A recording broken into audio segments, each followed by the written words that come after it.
Monsieur Larson, c'est vrai ce qu'on dit sur vous? Vous ne craignez personne. Bah, enfin, ce film, c'est une espèce de déclaration d'amour, c'est vrai, à notre enfance, parce que c'est vrai qu'on fait une adaptation de Nicky Larson, et il y a 1000 clins d'œil aussi, un peu à notre génération. Alors, ce qui est important aussi, c'est que c'est pas excluant, enfin, c'est-à-dire les gens qui ont vu Babysitting, notre public, qui connaissent pas forcément Nicky Larson, on s'est vraiment pris la tête sur le film pour que qu'on connaisse ou qu'on connaisse pas, c'est pas grave, on reprend à zéro, on raconte une histoire. Et on découvre un nouveau personnage, mais le film n'est pas moins marrant, enfin pour nous, hein, pas moins marrant que les autres, c'est juste en plus il y a de l'action. Et voilà, c'est une adaptation. Mais du coup on s'est fait plaisir, pour les gens en tout cas de notre génération, les autres passeront à côté mais c'est pas bien grave, ça leur fera pas rater le film. Il y a beaucoup de clins d'œil effectivement à notre génération, c'est parsemé de plein de petites choses. La première fois qu'on a tourné avec Pamela, je pensais qu'elle allait avoir 12 000 personnes autour d'elle et tout. En fait, non, elle est venue toute seule, pépère. Elle était hyper sympa, très fun, rigolote. Elle nous disait des conneries en français qu'on lui apprenait, genre wesh cousin, wesh bro et tout ça. Elle est vraiment rigolote. Et puis, et le premier moment, en fait, où je m'asperge et donc je la prends comme ça et elle sent le parfum, je dois avouer que j'étais un peu perdu.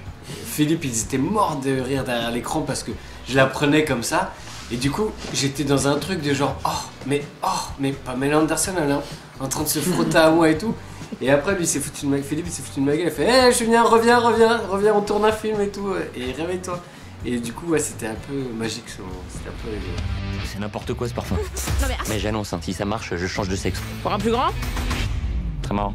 On savait pas que certains puristes, ça allait déchaîner les passions comme ça, et après on nous a expliqué, parce que c'est Sony qui sort le film, qui a l'habitude aussi de sortir au cinéma des adaptations, et en fait ils ont fait Jumanji, Spider-Man, ils nous expliquent qu'en fait c'est récurrent.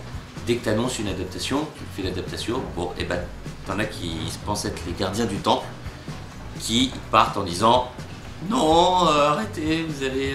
Et ils ont cette voile en plus. Ouais, non mais... Et avant d'avoir vu une image, c'est ça qu'on trouve dommage. Donc là on pensait pas que ça déchaînerait autant les passions. Nous on est resté concentrés parce que pourquoi ils seraient plus puristes que nous déjà. Donc nous on a fait ce qui nous semblait être le bien, parce qu'on avait on a voulu vraiment le plus fidèle possible.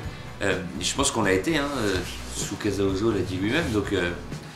Et ce que j'ai juste envie, c'est que tous ces gens voient le film. J'ai juste cette envie, j'ai juste qu'ils voient le film parce qu'on a commencé les avant-premières et il y a beaucoup de fans de Nicky Larson qui sont venus, certains qui nous disaient, donc puristes plus ou moins, qui disaient j'avais un petit a priori parce que...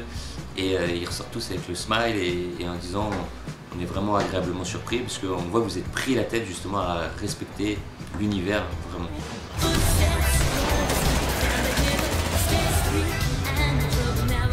Quand tu fais une adaptation, notamment de Nicky Larson, il n'y a pas que du rire. Il y a aussi de l'action, il y a de l'émotion, un peu de dramaturgie, côté un peu noir.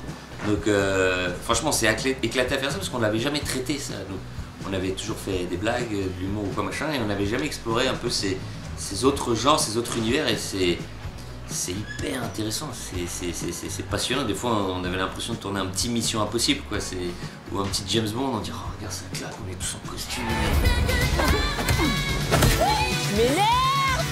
Ah bah des scènes d'action, on les a répétées pas mal avec Philippe et Assistant au début, avant le film. On a beaucoup travaillé parce que moi je viens des sports de combat, donc rien à voir avec la cascade. Donc au début avec Philippe, il a fallu se mettre dans le bain et il fallait pas que je l'abîme en plus, tu vois. Donc j'avais certaines personnes qui faisaient attention à lui, mais ça s'est super bien passé.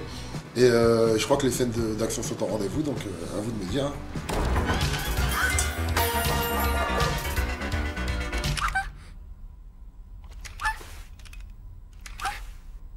Comme dit Philippe, on essaie de faire les choses très sincèrement, on essaie de faire juste rire les gens et on le fait sincèrement dans le sens où on fait des films pour les gens, on le fait pas pour nous en fait.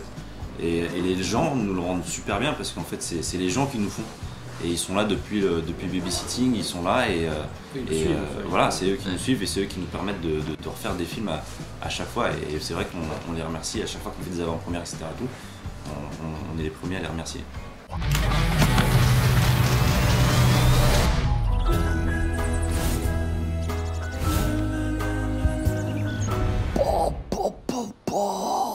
Évidemment, on a très envie, on a déjà plein d'idées pour ça. Mais ça dépend du public, hein, comme d'hab. Hein. Si les gens sont au rendez-vous, nous c'est avec plaisir. On s'éclate tellement à faire des films comme ça, on a beaucoup de chance. Il n'y a pas beaucoup de comédies d'action, comme ça de. Enfin, parce que c'est. Ouais, c'est plus ambitieux que les films qu'on a fait avant. C'est cher. C'est un petit peu cher quand même, donc nous on s'éclate, on écrit nos délires, on peut les mettre à l'écran, on espère pouvoir en faire. On verra, c'est le public qui nous dira.